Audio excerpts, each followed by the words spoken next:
আসসালামু আলাইকুম। ওয়েলকাম জানাই শিউলিস কুকিংয়ে সবাইকে। কেমন আছেন সবাই?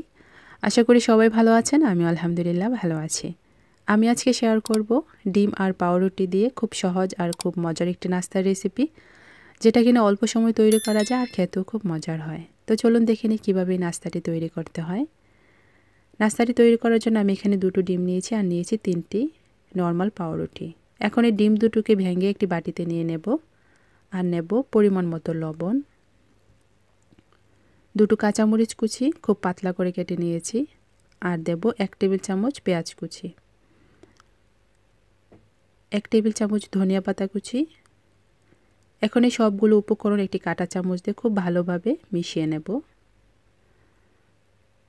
খুব ভালোভাবে মেশাতে হবে।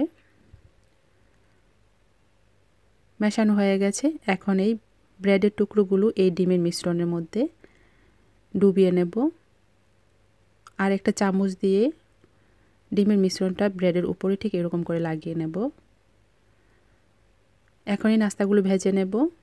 চুলাটা অন করে চুলায় একটি প্যান বসিয়ে দিয়েছি আর দেব পরিমাণ মতো তেল। তেলটা যখন হালকা একটু গরম হয়ে আসবে তখন এই নাস্তাগুলো ভাজার জন্য প্যানের মধ্যে দিয়ে দেব। চুলার জালটাকে লোয়ের মাঝামাঝি রেখে এই নাস্তাগুলো ভাজতে হবে, এতে করে নাস্তাটা খুব সুন্দরভাবে ভাজা হবে। 3 মিনিট পর আমি এই নাস্তাটাকে উল্টিয়ে দেব। চুলার জালটাকে একদম লোয়ে রাখতে হবে, নয়তোবা নাস্তাটা পুড়ে যাবে। আবারও 3 মিনিট এই পিঠটাও আমি ভেজে নেব। 3 মিনিট পর উল্টিয়ে দিয়েছি, নাস্তাটা হয়ে গেছে। এখন আমি চুলা থেকে নামিয়ে নেব। সবগুলো নাস্তা একইভাবে আমি ভেজে নেব।